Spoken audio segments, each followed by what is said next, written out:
तो सिलेक्शन के लिए बहुत सारे बच्चे क्या करते हैं, वो सोचते हैं कि मेरे 150 नंबर आ रहे हैं टेस्ट सीरीज में, या मेरे 150 नंबर आ रहे हैं लास्ट ईयर के एग्जाम में, अब की बार मैं 650 ले आऊंगा। नहीं आएंगे, बेवकूफ़ी करना बंद करो। हमें बहुत स्ट्रेटेजिक तरीके से चीज़ें प्रोसीड करनी है। मतलब मेरा मानना तो ये, मैं एक स्टूडेंट का एग्जाम्पल आपको बताता हूँ। ऋत्विका नाम की एक स्टूडेंट थी, वो भी जेएलएन में है, ऋत्विका मिश्रा, राइट। उसका 12th क्लास में अच्छा परसेंटेज था, बिकॉज उसका हैंड राइटिंग और ये सब चीज़ें अच्छी थी। तो उसने जब पहली बार एग्जाम दिया, because she was bored oriented, कि मुझे तो बोर्ड ही अच्छा करना है, तो 12वीं क्लास में जो उसने एग्जाम दिया, तो वो यहाँ पर नहीं थी हमारे पास में, तो उसके मार्क्स आए थे 270, ठीक है, और कट ऑफ गया था 580 के आसपास, या हो सकता है इससे कट ऑफ काफ़ी कम होगा, बट 270 मार्क्स उसके थे, है ना, 12th के साथ में। अगले साल उसने टारगेट ये नहीं रखा कि मुझे तो सब फोड़ देना है, उसका टारगेट ये था कि मैं कट ऑफ के आसपास पहुंच जाऊं, बस मैं सिर्फ कट ऑफ के आसपास पहुंच जाऊं, क्योंकि आप एक लिमिटेड इंप्रूवमेंट कर सकते हो। मैं अक्सर ऐसा देखता हूं, जो स्टूडेंट एक बहुत लिमिटेड गोल लेके चलता है कि मैं अभी 250 नंबर पे हूं, मुझे 500 पे पहुंचना है बस, वही बच्चा एक दिन 650 पे पहुंचता है। लेकिन जो 125 नंबर पे है, वो ये सोचता है मैं 675 लाऊंगा, वो अगली बार 150 लेके आता है कि नहीं है, क्योंकि वो स्ट्रेटेजिकली मेहनत ही नहीं कर रहा है, वो सिर्फ हवाई फायरिंग कर रहा है, हवाई किले बना रहा है। तो अगर आप स्ट्रेटेजिक तरीके से स्टेप बाय स्टेप आगे चलते हैं, तभी तो आप में इंप्रूवमेंट आ सकता है, और तभी आप ये सोच सकते हैं कि मैं इस एग्जाम को क्रैक करने लायक हूं कि नहीं।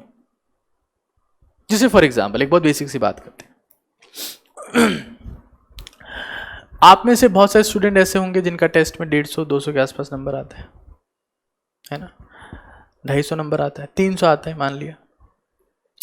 वो स्टूडेंट एक बार एक काम करे कि वो एक टेस्ट में सिर्फ उसी सब्जेक्ट के ऊपर ध्यान देते, उसका अच्छा है। मतलब वो फिजिक्स उसने छोड़ दी, केमिस्ट्री भी छोड़ दी, और अब की बार उसे बायोलॉजी का टेस्ट लिख रहा है। बायोलॉजी के लिए वो मन से तैयारी करके आया है। फिर चेक करके देखो कि बायोलॉजी में जो 360 नंबर का पेपर था, उसमें आपके कितने आ रहे हैं। अगर 360 में से आप मान लो 300 के आसपास नंबर सिर्फ बायोलॉजी में लिया है, तो आप ग्रेजुअली धीरे धीरे धीरे धीरे बाकी सब्जेक्ट भी इन्वॉल्व कर सकते हैं। आप तीनों चीजें एक साथ खाने की कोशिश करोगे, निपट जाओगे। तीनों चीजें एक साथ उनके लिए करने की है जो ऑलरेडी, जिनके पास एक बेस बना हुआ है, जिनको पता है कि टीचर क्या पढ़ाएगा, टीचर क्या बोलेगा, इस क्वेश्चन का आंसर क्या है, मेरे लास्ट टाइम कितने मार्क्स है, मेरा सिलेबस क्या है, मुझे कौन सा चैप्टर आता है, कौन सा नहीं आता है। उनको एक साथ सारे सब्जेक्ट लेने, जिनको पता है कि मेरी वीकनेस क्या है। अब जिनको चैप्टर के नाम ही नहीं पता कि केमिस्ट्री में कौन कौन से चैप्टर्स हैं, वो अगर सीधा ये सोचेंगे कि मेरे 650 नंबर आने चाहिए, तो नहीं आएंगे। और देखिए, मैं ये चीज़ सिर्फ इस एग्ज़ाम के लिए नहीं बता रहा हूँ, ये मैं लाइफ की स्ट्रेटेजी भी बता रहा हूँ। लाइफ भी इसी तरीके से आपको रिजल्ट देती है। आप चाहोगे कि मैं एकदम से एक्सट्रीम पे चला जाऊँगा, तो नहीं हो पाएगा। आपको स्मॉल टारगेट्स में चीज़ें ब्रेक करनी पड़ेगी। तो अगर मेरा 200 नंबर आ रहा है, तो मेरा गोल क्या होना चाहिए? 650 नहीं होना चाहिए। अगर मेरा 200 नंबर आ रहा है, तो मेरा गोल सिर्फ 450 नंबर होना चाहिए। उसी से मेरा कॉन्फिडेंस बिल्ड होगा, उसी से मेरे में एंथुसियाज्म आएगा, और उसी से मेरे को ये फील होगा कि हाँ, मैंने 450 का गोल सेट किया था, मेरे 450 आए हैं। तो अगली बार जब मैं 500 का सेट करूंगा, तो मेरे 500 आएंगे। हवाई फायरिंग ना करें किसी भी केस में। हमें समझना पड़ेगा कि स्ट्रेटेजी नाम की भी एक चीज होती है, और स्ट्रेटेजी का मतलब यही होता है। आप ये मान लो, अगर कोई स्टूडेंट जिसके टेस्ट में 150 नंबर आते हैं, वो मेरे से अगर कहता है कि सर मैं सेलेक्ट हो जाऊंगा क्या, तो मैं कहूंगा नहीं होगा। सर क्या मैं कट ऑफ के पास में पहुंच सकता हूं? बिल्कुल पहुंच सकता है। क्या मैं अगली बार सेलेक्ट हो सकता हूं? हो सकता है। आप ये सोचो कि कभी भी एक एग्जाम में एक ही बार में 500 नंबर इंक्रीज नहीं हो सकते। मैक्सिमम कितना इंक्रीज हो सकता है? 300 नंबर। ये मैक्सिमम नंबर है जो इंक्रीज हो सकता है। 300 नंबर मतलब 75 क्वेश्चंस। आप एक साल में 75 क्वेश्चन सीख सकते हैं। 12 महीने में आप 75 क्वेश्चन सीख सकते हो, मतलब हर महीने में आप 6 क्वेश्चन सीख सकते हो, मतलब आप हर महीने में 6 कॉन्सेप्ट्स प्रॉपरली अप्लाई करना सीख सकते हो। फिजिक्स, केमिस्ट्री और मैथ्स, बायोलॉजी को जोड़ के बता, या मैथ्स को जोड़ के बता। तो बहुत ज़रूरी है कि आप लोग स्टेप बाय स्टेप चीज़ें प्रोसेस करो, वरना आप कहीं के नहीं रहोगे। ऐसा स्टूडेंट ही बीच में तैयारी करना छोड़ देता है जिसके पहले 150 नंबर थे, अब उसका गोल 680 है। वो स्टूडेंट आखिर तक तैयारी ही नहीं करता है, वो झूठी बातें बोलता है, झूठी बातें सुनना चाहता है। नहीं, टीचर ने कहा कि हो जाएगा, हाँ तो हो गया। नहीं, नहीं होता है। आप सोच के देखो, नीट 2020 में मैंने डेटा चेक किया पूरा, 1 लाख बच्चे ऐसे हैं, 1 लाख, जो 500 नंबर लेके बैठे हैं। 1 लाख बच्चे। इसका मतलब ये नहीं कि 500 वाले सारे सेलेक्ट हो जाएंगे, ऐसा कतई नहीं है। 12th वाले बच्चे भी तो सेलेक्ट होंगे ना, जिन्होंने एग्जाम ही नहीं दिया आज तक। जो टैलेंटेड हैं बहुत ज्यादा, वो भी तो सेलेक्ट होंगे ना। लेकिन जो 500 नंबर लेके बैठे हैं, क्या वो उस स्टूडेंट से बीट हो जाएंगे जिसके 150 नंबर ही थे? कैसे बीट होंगे भाई? तो पहले 150 वाले को एक लेवल तक पहुंचना पड़ेगा, अपना फाउंडेशन बिल्ड करना पड़ेगा। एक सब्जेक्ट के ऊपर ध्यान अगर वो देगा तो एक सब्जेक्ट स्ट्रांग होगा, फिर दूसरे के ऊपर ध्यान देगा, फिर तीसरे की बात करें। मैं आपको बताता हूं, मतलब मैं सीरियसली बता रहा हूं, मैं मेरी कहानी बताता हूं आपको। जब मैंने पहली बार एग्जाम दिया था ना, पहली बार 12वीं के साथ में, उस वक्त स्टेट पीएमटी होता था, मेरे 800 में से राजस्थान प्री मेडिकल टेस्ट होता था, एपीएमटी का तो फॉर्म नहीं भरा था मैंने, है ना। 169 मार्क्स थे मेरे 800 में से, 169 आउट ऑफ 800। उस साल राजस्थान पीएमटी का एग्जाम 26,000 बच्चों ने दिया था, 169। अगली बार जब मैंने एग्जाम दिया था उसी राजस्थान पीएमटी का, तो मेरे 450-500 के आसपास नंबर होंगे। लेकिन जिस साल मैं सेलेक्ट हुआ था मेरे 654 मार्क्स थे, 654। और जब मेरे 169 मार्क्स आए थे तो मैं पूरी फिजिक्स छोड़ के आया था। मेरा ध्यान था सिर्फ क्रिकेट खेलने में, तो मैं क्रिकेट खेलता रहता था। मेरी टीचर पूछती थी कि तू स्कूल में क्लास में कहीं नहीं दिखता। मैं कहता मैम प्रैक्टिस सेशन चल रहा है, और वहाँ पीछे जाके सोते थे हम आराम से नेट्स में। मेरे फिजिक्स वाले टीचर कहते तूने बायोलॉजी लेके तेरी जिंदगी की सबसे बड़ी गलती करी है। बट इंपॉर्टेंट चीज़ ये है that I was the only student out of the 9 students who had biology जिसने गवर्नमेंट मेडिकल कॉलेज से एमबीबीएस किया। बाकी या तो प्राइवेट में चले गए या सेलेक्ट ही नहीं हुए। पहली बात पेशेंस, दूसरी बात स्ट्रेटेजी। दोनों में से एक चीज आपके पास नहीं होगी ना तो आप सेलेक्ट नहीं हो सकते। कई लोगों के पास सिर्फ पेशेंस है,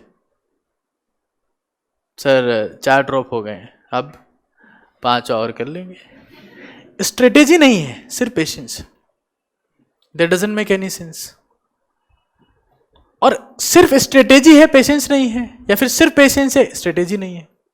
दोनों चीजें होती है तभी आपको एक्चुअल रिजल्ट मिलता है, because result is strategy multiply patience. तो जिस साल मैंने एग्जाम दिया 169 मेरे मार्क्स आए, मैंने फिजिक्स छोड़ के आया। जिस साल सेलेक्ट हुआ मेरे 654 मार्क्स आए, और पता है जिस साल मैं सेलेक्ट हुआ उस साल मेरे फिजिक्स में 50 क्वेश्चन आते थे, टोटल 200 क्वेश्चन होते थे, 800 नंबर का पेपर होता था स्टेट पीएमटी। 49 करेक्ट थे मेरे फिजिक्स में, और मेरा जो रैंक आया उसके पीछे सिर्फ फिजिक्स जिम्मेदार थी, ना कि केमिस्ट्री और बायोलॉजी, सिर्फ फिजिक्स। तो it happens gradually, you must have patience, you should have strategy. कई लोग सिर्फ पेशेंस के भरोसे बैठे, कई लोग सिर्फ स्ट्रेटेजी के भरोसे बैठे। स्ट्रेटेजी आपको 6 महीने में रिजल्ट नहीं देगी। कई लोग कहते हैं how to crack NEET in 2 months, नहीं हो सकता। ये उस बच्चे के लिए है जो ऑलरेडी उस मार्जिन पर है। आप समझ रहे हैं ना? किसी भी एग्जाम को क्रैक करने के लिए we need a specific activation energy. जो उसके पास में है उसके लिए वो वैलिड है, उसके लिए वैलिड नहीं है जो 80 नंबर लेके बैठा है। भाई नीट का एग्जाम तो एट द एंड तो 3 घंटे में ही क्रैक होता है। 2 महीने तो बहुत ज्यादा बता रहा हूं मैं। एट द एंड तो क्रैक कितने, भाई 3 घंटे का एग्जाम है, मतलब 3 घंटे में ही क्रैक होता है, तो 3 घंटे में ही क्रैक होना है। किसके लिए क्रैक होना है? जिसको आता है। अब किसी के 110 नंबर है और मैं उसको बताऊं कि देख 3 घंटे में कैसे क्रैक करते हैं, देख तेरे को सिखाता हूं, क्रैक कर देगा वो? कितना ही सिखा दूं ना, उसको क्या फर्क पड़ जाएगा, है ना? तो स्ट्रेटेजी होनी चाहिए, पेशेंस होना चाहिए और परफेक्ट मेंटर होना चाहिए आपके पास में, जो लगातार आपसे बात कर सके, आपको समझा सके और कंटिन्यूअसली आपके कांटेक्ट में हो, वरना आप डामाडोल हो जाते हो। जब कोई इंसान आपको ऑब्जर्व करने वाला होता है ना, तो आपकी लाइफ में डिस्ट्रैक्ट होने के चांसेस बहुत कम होते हैं। तो ये आपको समझना पड़ेगा, क्योंकि एग्जाम जो है ना वो इतना आसान नहीं है जितना हम सोचते हैं। स्टफ एग्जाम, बहुत सारे लोग इसमें पार्टिसिपेट कर रहे हैं। तो ये चीज़ बहुत इंपॉर्टेंट है कि हम लोग पहले तो प्लान करें कि हम कहाँ पर है, हमारी हकीकत क्या है, हमारी औकात क्या है, हम कहाँ स्टैंड करते हैं, वो पहले डिफाइन करें। फिर हमारी स्ट्रेटेजी क्या है, हम क्या करना चाहते हैं, और फिर लगातार अपने टीचर्स के कांटेक्ट में रहें। जब ऐसा करेंगे तभी आपको रिजल्ट मिलेगा। मैं आपको सच कह रहा हूँ, इस इंस्टीट्यूट से ऐसे ऐसे बच्चे सेलेक्ट हुए जिनको कुछ नहीं आता था, कुछ भी नहीं आता था, कुछ भी। ध्यावस रखा उन्होंने, अपने टीचर्स पे बिलीव रखा और पेशेंस रखा, स्ट्रेटेजी के साथ में काम किया, दे गॉट सिलेक्शन। मतलब मेरा आज तक का इतिहास है, मेरे पास में कभी भी कोई महान या एक्सट्रीमली एक्सेप्शनल ब्रिलियंट बच्चे नहीं आए। They were very average, everyone was very average. ज्यादातर बच्चे जो सेलेक्ट हुए ना, आप उनसे पूछिएगा एक बार जाके कि तुम लोग क्या थे जब यहां नहीं आए थे उससे पहले, वो बताएंगे तुम्हें कि वो क्या थे। तो मैं ये कतई नहीं कहता हूं कि आपको बहुत ज्यादा मेहनत करने की जरूरत है, बट स्ट्रेटेजी और पेशेंस। मतलब मैं एक दिन एक्सरसाइज करके बहुत भयंकर वाली, अगर मान लो एक दिन में मैं 24 घंटे एक्सरसाइज करता हूं लगातार, तो क्या मेरी बॉडी बन जाएगी? मुझे 24 दिन 1 घंटे करूंगा तो बन सकती है क्या? बन सकती है, चांसेस है। वैसे जैसे हमारा बॉडी डेवलप होता है ना, वैसे ब्रेन डेवलप होता है। It takes time, it takes time. खैर, तो इस बात को समझो, अपना प्रॉपर स्ट्रेटेजी बनाओ, प्रॉपर प्लानिंग करो, समझो कि मेरे पास में कितना टाइम है, मेरे पास कितना नॉलेज है, कितना पेशेंस है, मेरी स्ट्रेटेजी क्या है, मेरे पेरेंट्स मेरे से क्या चाहते हैं, मैं अपने आप से क्या चाहता हूँ, मैं क्या सेक्रीफाइस कर सकता हूँ, मैं क्या दे सकता हूँ, मैं क्या नहीं दे सकता हूँ, मैं कितनी कॉस्ट चुका सकता हूँ। सब चीज़ एनालाइज करो भाई, हवाई फायरिंग करना बंद करो। आजकल इंटरनेट पे स्पेसिफिकली ऐसा हो गया है, मतलब कई लोग तो सिर्फ यही काम कर रहे हैं कि एग्जाम में अगर 6 महीने बचेंगे तो how to crack in 6 months, 5 महीने बचेंगे how to crack in 5 months, और तो और अगर एक दिन बचा है, मतलब कल एग्जाम है, how to crack in 1 day. भाई 50-50 ओवर का मैच चल रहा है, कुछ भी फायरिंग कर रहे हैं, कुछ भी। तो it's very very essential, strategy and patience बहुत जरूरी है, बहुत ज्यादा जरूरी है। उसके बिना नहीं होगा, कुछ नहीं होगा।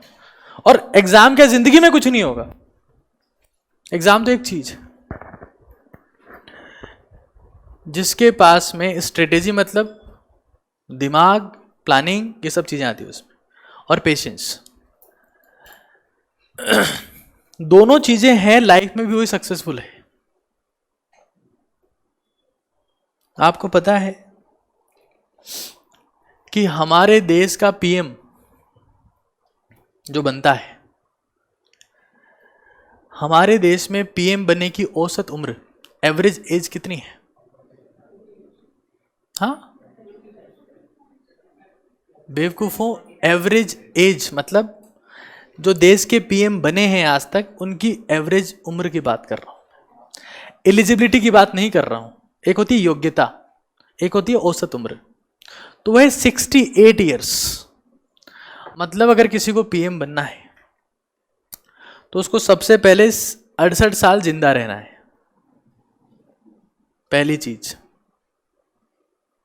68 साल मेहनत करनी है,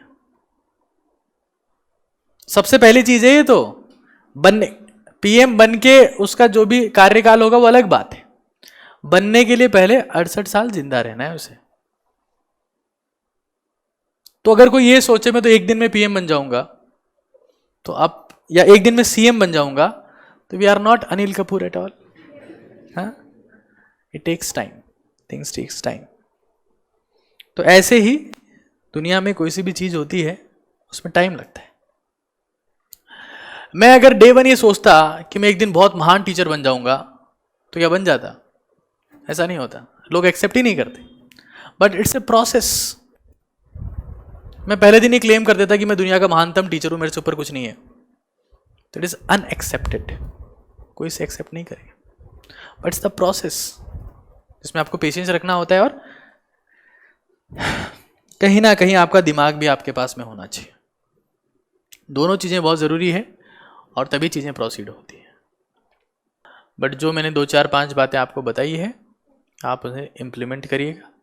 सोचिए और समझिए कि आप कहाँ स्टैंड कर रहे हैं। देखिए, सिर्फ यहाँ आने से और घर जाने से कुछ नहीं होगा। यहाँ आने से और घर जाने से कुछ नहीं होगा। हमें समझना है कि हम कहाँ स्टैंड करते हैं, हमारा गोल क्या है, हमारा विजन क्या है। सब चीज़ें क्लियर होगी तो आप कुछ भी हो, फिर नीट और JEE is a very small exam, आप कुछ भी कर सकते हो। लेकिन आपके पास में एक चीज़ होनी चाहिए, पेशेंस, दूसरा आपके टीचर का सपोर्ट, और तीसरा स्ट्रेटेजी। ये जब 3 चीज़ें होती ना तभी कुछ होता है। पेशेंस नहीं होगा तब भी कुछ नहीं होगा, टीचर्स का सपोर्ट या टीचर के ऊपर कॉन्फिडेंस नहीं होगा आपका तब भी कुछ नहीं होगा, और स्ट्रेटेजी नहीं होगी कि मैं क्या हूं, मेरी स्ट्रेंथ क्या है, मेरी वीकनेस क्या है। तीनों चीज़ें बहुत एसेंशियल है किसी भी एग्जाम को क्रैक करने के लिए, चाहे वो यूपीएससी हो, चाहे वो नीट हो, या जेई हो, कोई सा भी एग्जाम, या फिर जिंदगी का एग्जाम हो। You must have very specific strategy.